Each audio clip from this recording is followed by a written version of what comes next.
Hello, touch screen math class में आपका स्वागत है। मैं आज आपको इंटरमीडिएट के एग्ज़ाम का मॉडल सेट का ऑब्जेक्टिव क्वेश्चन सॉल्व करवाऊंगा। इससे पिछले क्लास में मैं आपको 1 से 10 तक सॉल्व करवाया था और अब मैं आपको आगे सॉल्व करवाऊंगा। ये आपका 11वां नंबर क्वेश्चन जो -1 से लेके 1 तक मॉड एक्स डी एक्स है और इसका ऑप्शंस दिया हुआ है 1, 0, 2, 1 और -1 के बराबर है। तो फर्स्ट ऑफ ऑल हम मान लेते हैं लेट आई बराबर क्वेश्चन को लिख लेते हैं मॉड एक्स डी एक्स। इस तरह के सवाल आपने 7.11 में पढ़ा होगा, जिसमें हम जो रहता है इसको हम 0 के बराबर करते हैं, x बराबर 0 कर देते हैं। अब हम यहाँ पे यूज करते हैं P2 से इससे मेरा क्या आ जाएगा आई बराबर, इसका रेंज पता चलेगा -1 से लेके 0 तक mod x d x plus 0 से लेके 1 तक मॉड एक्स डी एक्स। ये x बराबर 0, अगर यहाँ पे x प्लस 1 रहता तो मैं x प्लस 1 बराबर 0 करता, इसलिए और x बराबर -1 हो जाता, यहीं पे मेरा -1 आता, लेकिन यहाँ पे x बराबर 0 इसलिए मैं x लिया हूँ। वैन अब हम यहाँ पे लेते हैं जब -1 से लेके 0 रहता है तो x कहाँ तक जाता है। ये एक मैंने लाइन खींचा जिसमें -1 दिया और 1 दिया, -1 दिया और 0 दिया, ठीक है।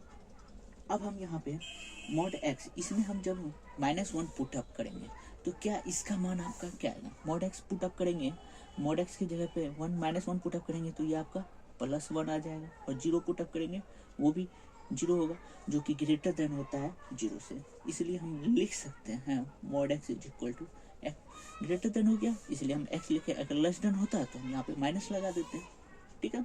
अब हम फिर इसके लिए लगाते हैं वैन 0 से लेके 1 तक, यहाँ पे लाइन खींचे, 0 दिया और 1 दिया। अब 1 रखेंगे तो x की जगह पे हम जब 0 रखेंगे तो 0 हो जाएगा और 1 रखेंगे तो 1 आ जाएगा, मतलब ये भी ग्रेटर देन इक्वल टू 0 ही होगा। इसलिए मॉड ऑफ x का मान क्या आ जाएगा, x कब 0 से 1 में भी x आएगा और -1 से भी 0 में क्या आ जाएगा, x आ जाएगा।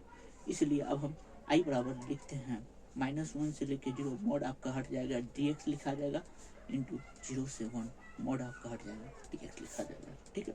इसलिए i बराबर लिखते हैं एक्स स्क्वायर, एक्स का डिफ्रेंसिएशन x² 2 माइनस 1 और 0, यहाँ पे x² 2 1 से 0 लिख दिए। अब हमें इसे क्या करना है, सॉल्व करना है। 1/2 आपका कांस्टेंट टर्म है, बाहर निकल जाएगा, 0 का स्क्वायर माइनस -1 का स्क्वायर प्लस 1/2, यहाँ पे 1 रखें, 1 का स्क्वायर माइनस 0 का स्क्वायर, ओके। 1/2 रखे, -1 का स्क्वायर -1 और यहाँ पे माइनस आपका 1 हो जाएगा प्लस 1/2 और ये 1, और इसे हम सॉल्व करेंगे तो i बराबर -1/2 और प्लस 1/2, इसलिए i बराबर 0 के बराबर हो जाएगा और i का मान आपका 0 हो जाएगा, जो ऑप्शन नंबर आपका ए सही है। आपका ऑप्शन नंबर ए को ये सही करता है। इस तरह से मैंने 11 नंबर ऑब्जेक्टिव को सॉल्व किया। ये थोड़ा बड़ा है, बस आपको सॉल्व नहीं करना, आपको आंसर मालूम रहना चाहिए, बस एग्जाम में आपको OMR शीट रहेगा जिसमें आपको टिक मारना है, ठीक है। अब मैं क्वेश्चन नंबर 12 की ओर चलता हूँ। क्वेश्चन नंबर आपका 12 दिया गया है, क्या है, 0 से π/2 log 10x dx, log 10x dx। Option है आपका π/2 log 2, ऑप्शन बी है आपका -π/2 log 2, ऑप्शन सी है आपका 1 और ऑप्शन डी है 0। यहाँ पे गलती बच्चे क्या करते हैं, इसे डायरेक्ट फार्मूला लगाते हैं और लॉग का फार्मूला नहीं होता है, जो कि आपका डिफरेंशिएशन का फार्मूला होता है, वो वहाँ पे एग्जाम में भूल जाते हैं, डायरेक्ट उसे सॉल्व करने लगते हैं और जिससे उनका गलत हो जाता है। इसलिए मैं आपको बताऊँ, या फार्मूला जितना ज़्यादा हो उतना रिविजन करें। 0 से π/2 लिख दिए लॉग, क्या हम इसे sin x बटे cos x लिख सकते हैं, 10 को sin x बटे cos x लिख दिया। अब 0 से π/2 इसे मैं log sin x minus cos x लिख सकते हैं, log sin x minus log cos x, क्योंकि एक फार्मूला होता है log m बटे m, चूँकि log m बटे n बराबर log m minus log m, मैं इसी फार्मूले पे इसे पुट किया है। इसलिए अब मैं आई बराबर लिखता हूँ 0 से 1/2 log sin x। अब मैं इसे अलग अलग कर लिया, log sin x dx minus 0 से π/2 log cos x dx। ठीक है, अब यहाँ पे मैं यूज करता हूँ P4 का इस्तेमाल कर रहा हूँ केवल इसके लिए। P4 में क्या होता है आपका फॉर्मूला, 0 से लेके a fx dx is equal to 0 से a f a minus x dx।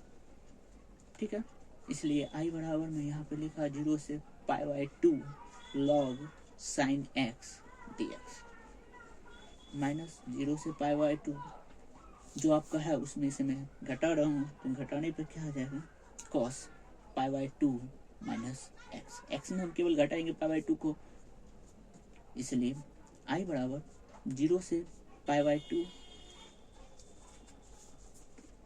log sin x dx लिख दिए माइनस 0 से π/2। अब यहाँ पे log cos 90 माइनस थीटा क्या हो जाएगा sin थीटा, फॉर्मूला होता है आपको। और ये देखिए ये दोनों सेम है, इसलिए मैं इसे कट करके i बराबर 0 लिख सकता हूँ, जो आपका ऑप्शन नंबर डी को सेटिस्फाई करता है।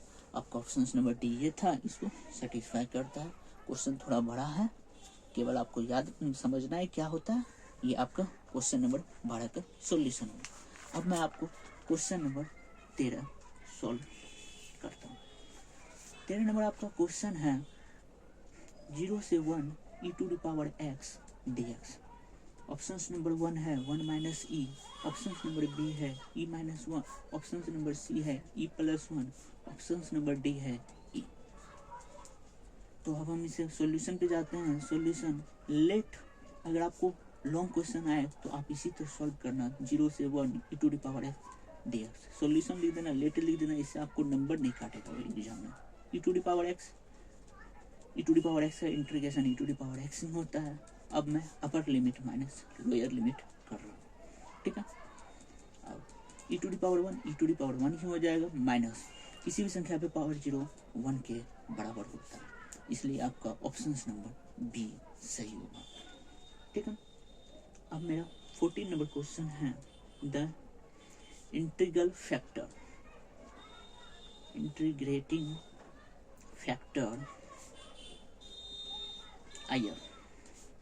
फैक्टर को यह है of the differential equation. Differential को मैं शॉर्ट में इस तरह से लिख देता हूँ और इक्वेशन को मैं इस तरह से शॉर्ट में लिख देता हूँ। आप समझ लेना, dy बटे dx माइनस x बटे 1 plus x square into y बराबर 1 बटे 1 plus x square is. Option number A है आपका log root under 1 minus x square, B बराबर है e to the power root under 1 minus x square, C बराबर है 1 minus x square और D बराबर है root under 1 minus x square. ये आपका 4 ऑप्शन है। अब इस तरह के सॉल्यूशन को इंटीग्रेटिंग फैक्टर आपको बोल रहा है, IF निकालने के लिए बोल रहा है। तो हम इसे पहले लिख देते हैं गिवन इक्वेशन जो आपका दिया हुआ है। क्या है दिया हुआ है, dy बटे dx माइनस x बटे 1 plus x square into y is equal to 1 plus x square. ठीक है, which is in the form, और इसके जैसा कोई कंपेयरिंग करने के लिए है मेरे पास, हम जानते हैं फॉर्मूला dy बटे dx plus p y is equal to Q.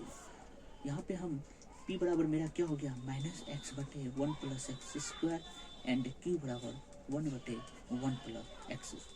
मुझे इंटीग्रेटिंग फैक्टर IF निकालना था और इसका फॉर्मूला होता है e to the power p dx, और e to the power p का मान मेरा क्या है माइनस एक्स बटे 1 माइनस एक्स स्क्वायर। सॉरी ये आपका 1 माइनस है और ये क्वेश्चन ही 1 माइनस में था, तो 1 माइनस एक्स स्क्वायर dx।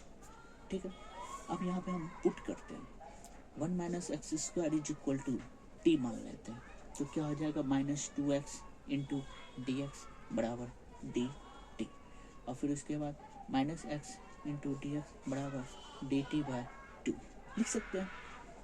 इसलिए e to the power minus x d x बराबर 1/2 आपका बाहर आ जाएगा, डी टी बाय टी लिख देंगे। ई टू दी पावर 1/t का इंटीग्रेशन लॉग टी होता है, लॉग टी मैंने लिख दिया। अब e to the power log root t लिख सकते हैं, ये आपका इधर चला जाता है क्योंकि आपका एक फार्मूला होता है log m to the power n बराबर एन लॉग एम।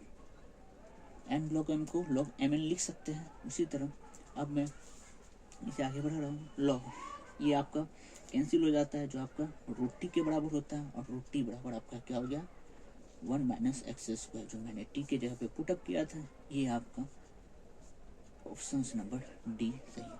इसके बाद ये कैसे आया, और log e to the power log x बराबर एक्स होता है, ये आपको फॉर्मूला है, अगेन फॉर्मूला कोई है, e to the power log x x के बराबर होता है, e to the power log t root t के बराबर है, और रूट टी के जगह पे टी का मान 1 माइनस एक्स स्क्वायर है, इसलिए ऑप्शन नंबर डी आपका सही है। ठीक है, ये आपका 14वां क्वेश्चन हो गया। अब मैं आपको 15वां क्वेश्चन पे ले चलता हूँ। ये आपका 15वां क्वेश्चन है। इसमें क्वेश्चन है x d y plus y d x is equal to what. पहला ऑप्शन है आपको x square by 2 plus y square by 2 plus k. दूसरा ऑप्शन है 2xy प्लस के, और तीसरा ऑप्शन है एक्स वाई प्लस के, और चौथा ऑप्शन है एक्स प्लस वाई प्लस के। सॉल्यूशन में लिखते हैं, ले आई बराबर मान लेते हैं क्या x d y plus y d. ठीक है, अब हम इसको अलग अलग कर लेते हैं। अलग अलग करने पर ये कांस्टेंट टर्म इसके साथ, क्योंकि डी वाई इसके साथ लगा हुआ है, और वाई इसके साथ इसका कांस्टेंट टर्म हो गया, तो लिख दिया एक्स वाई का डिफरेंस इंटीग्रेशन डी वाई का इंटीग्रेशन वाई लिख दिया, और एक्स का इंटीग्रेशन डी एक्स का इंटीग्रेशन एक्स प्लस कोई कांस्टेंट हम क्या मान लेते हैं, इसलिए आई बराबर एक्स वाई 2xy प्लस के, इसलिए ये आपका ऑप्शन नंबर डी को सेटिस्फाई करता है। ये आपका 15वां क्वेश्चन हो गया। अब मैं आपको 16वें नंबर क्वेश्चन पे ले चलना चाहता हूँ, जो है the solution of the differential equation. Differential को मैं शॉर्ट में लिखा, सॉल्यूशन को मैंने भी शॉर्ट में लिखा, और इक्वेशन को भी शॉर्ट में लिखा, इज डी वाई बटे d x is equal to x बटे वाई एज ऑप्शन है आपका log x plus y is equal to log x minus y plus k. Option number B है आपका 2xy plus y square is equal to नहीं minus x square is equal to c. Option number C है y square minus x square is equal to k. Option number D है none of these, none of the. Solution लिखते हैं, equation जो है वो लिख दिए गिवन डिफरेंशियल इक्वेशन। ठीक है, तो क्या आपके पास डी वाई बटे d x is equal to x बटे वाई। अब मैं y के कोफिशिएंट को dy के साथ भेज देता हूँ, और x के कोफिशिएंट को x के साथ। dy is equal to x d x. Integrating और बोथ साइड दोनों साइड जब इंटीग्रेटिंग करेंगे तो मैं इंटीग्रेटिंग का चिन्ह लगा दिया। इसे लिख सकता हूँ वाई स्क्वायर बटे 2 बराबर एक्स स्क्वायर बाई 2 प्लस के, या सी कोई कांस्टेंट हम मान लेते हैं, इसलिए हम इसे लिख सकते हैं y square by 2 minus x square by 2 plus c, और आपका 2 कॉमन हो जाएगा, 2 एलसीएम हो जाएगा इज इक्वल टू सी। ठीक है, अब मैं यहाँ पे लिख रहा हूँ y square minus x square is equal to 2c, इसलिए y square minus x square is equal to k, जहाँ पे के 2c के क्या बराबर है। ये आपके ऑप्शन नंबर सी को सेटिस्फाई करता है। आपका 16 नंबर क्वेश्चन का आंसर सी हुआ 16। अब मैं 17वें नंबर क्वेश्चन पे चलता हूँ। 17वां नंबर आपका क्वेश्चन है, हमें डिग्री प्राप्त करना है, the degree of the differential equation. हमें क्या दे दिया हुआ डी वाई बटे डी एक्स प्लस 1 बटे डी वाई बटे d x is equal to m. पहला ऑप्शन 1, दूसरा ऑप्शन है 2, तीसरा ऑप्शन है एम, और चौथा ऑप्शन है नन ऑफ दी। इस तरह के सॉल्यूशन, इस तरह के सवाल में बहुत सारे हमें लगते हैं गलत किए होंगे, मैं आपको बता देता हूँ। dy बटे डी एक्स मैंने ये इक्वेशन लिखा इज प्लस 1 बटे dy बटे d x is equal to m. मैं इसे उल्टाऊंगा तो dx बटे dy आ जाएगा।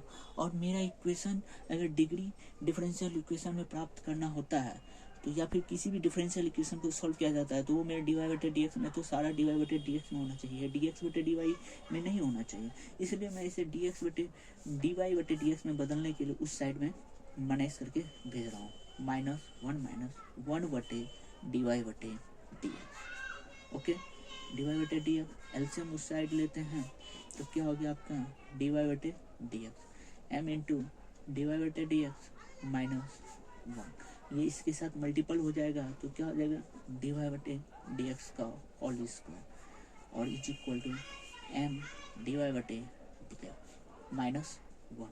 इसे हम लिख सकते हैं सेम का सेम उतार देंगे, dy बटे dx का whole square minus m dy बटे dx plus 1 is equal to 0। इससे मुझे डिग्री पता चलेगा, डिग्री इज इक्वल टू 2।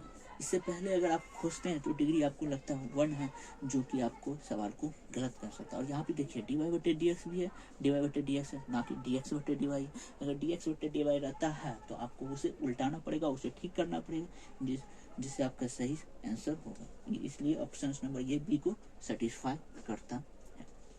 अब मैं क्वेश्चन नंबर 18 पे चलता हूँ। आपका क्वेश्चन नंबर 18 है इंटीग्रेशन ऑफ 0 से π/2 sin x plus cos inverse x dx। ठीक है, पहला ऑप्शन है आपका π/2, दूसरा ऑप्शन है π²/4, तीसरा ऑप्शन है पाई और चौथा ऑप्शन है 2π। सॉल्यूशन है हम लेट मान लेते हैं। इंटीग्रेशन ऑफ 0 से लेके π/2 साइन इनवर्स, ये इनवर्स लगा हुआ है x plus cos inverse x dx। Okay, चूंकि हम फॉर्मूला पढ़ चुके हैं sine inverse x plus cos inverse x is equal to π/2 के बराबर होता है, तो इसमें भी π/2 हो जाएगा। और π/2 आपका कांस्टेंट टर्म है, हम इसे बाहर कर देते हैं तो आपका बचा यहाँ पे क्या ओनली dx। इसलिए i बराबर π/2 x लिए dx का इंटीग्रेशन x हो गया, इसलिए i is equal to π/2 upper limit π/2 minus 0। π/2 में से 0 घटाएंगे तो कुछ असर नहीं पड़ेगा, लेकिन ये π² π4 हो जाएगा। ये ऑप्शन नंबर बी को सेटिस्फाई करेगा। ये आपका 18वां नंबर क्वेश्चन पूरा हो गया। अब मैं 19 नंबर क्वेश्चन पे चल रहा हूँ। 19 नंबर क्वेश्चन में क्या रहा, क्या 19 number question differentiation of e⁴ ax is equal to, तो आपका ऑप्शन नंबर ए है e⁴ ax, option number B है e⁴x, ऑप्शन नंबर सी है a e⁴x, option number D है 1 बटे a e⁴ax। सॉल्यूशन पे जाते हैं। डिफरेंशिएशन ऑफ e⁴x, पहले e⁴x का डिफरेंशिएशन e⁴x। अब x का साथ कोफिशिएंट है उसका डिफरेंशिएशन करेंगे तो a, ये आपके ऑप्शन नंबर सी को सेटिस्फाई करेगा, इसलिए ये आपका 19 का सी कंप्लीट हो गया। अब 20 नंबर सवाल पे चलते हैं। 20वां सवाल है differentiation of limit x tends to 0 e⁴x minus e⁻x बटे x is equal to what. पहला ऑप्शन है आपका 2, दूसरा ऑप्शन है आपका 1/2, तीसरा ऑप्शन है 0 और चौथा ऑप्शन है 1। ठीक है, अब हम सॉल्यूशन पे चलते हैं। अब इस तरह के सवाल को कैसे सॉल्व किया जाता है ये मैं आपको बताऊँ। इसका सॉल्यूशन बहुत लंबा है, फिर भी मैं आपको बता देता हूँ। तो मैं ये क्वेश्चन लिख लिया e⁴x माइनस e⁻x बटे x। इसका डायरेक्ट फार्मूला भी होता है, फार्मूला कैसे टूटा वो मैं आपको दिखा रहा हूँ। लिमिट x टेंड्स टू 0, क्या मैं इसे e⁻x बटे 1 minus x minus e⁻x minus 1 बटे x के रूप में लिख सकता हूँ? क्यों? x एलसीएम हो गया e⁴x माइनस 1 माइनस e⁴x हो गया, माइनस माइनस प्लस हो जाएगा और 1 1 आपका कैंसिल हो जाएगा, लिख सकते हैं। और क्यों लिखे? क्योंकि ये मेरा फॉर्मूला हो गया। ये आपका फॉर्मूला होता है e to the power minus x minus e to the power x is equal to limit, ये आपका फॉर्मूला होता है limit x tends to 0 e to the power x minus 1 बटे एक्स आपका 1 के बराबर होता है। ये मैंने लिख दिया। अब मैं लिमिट, ये खत्म हो गया, अब लिमिट आप इनके साथ लगेगा, limit x tends to e to the power minus x minus 1 बटे एक्स। अब यहाँ पे देख रहे हैं e to the power minus x है, यहाँ पे ओनली फॉर एक्स है। अब हम यहाँ पे पुट करते हैं x minus x is equal to y, minus x को बराबर कर देते हैं y से, डिफरेंशिएशन ऑफ यहाँ पे 1 minus limit y tends to 0 हो गया तो e to the power y लिख सकते हैं माइनस 1 बटे, तो यहाँ पे माइनस वाई हो जाएगा आपका माइनस वाई, तो ये माइनस माइनस इसको क्या कर देगा प्लस कर देगा, plus 1 plus limit y tends to 0 e to the power y minus y, ये भी आपका e to the power x रखे या आप यहाँ e to the power y रखे, ये भी आपका 1 के बराबर हो गया। तो डिफरेंशिएशन ऑफ 1 प्लस 1 कितना हो गया 2, और कांस्टेंट टर्म का डिफरेंशिएशन 0 के बराबर होता है, इसलिए आपका 20 का ऑप्शन नंबर सी सही है। इसलिए डायरेक्ट इसका limit x tends to 0 e to the power x minus e to the power minus x by x का मान 2 होता है और 2 का डिफरेंशिएशन करने पर 0 आ जाता है। आज का क्लास यहीं तक। अगर आपको वीडियो पसंद आए तो लाइक शेयर और सब्सक्राइब कीजिए, और इसका PDF आपको डिस्क्रिप्शन में मिल जाएगा। ज़्यादा से ज़्यादा आप शेयर कीजिए और ज़्यादा तक लोगों को इनका लाभ देने कीजिए। Thank you.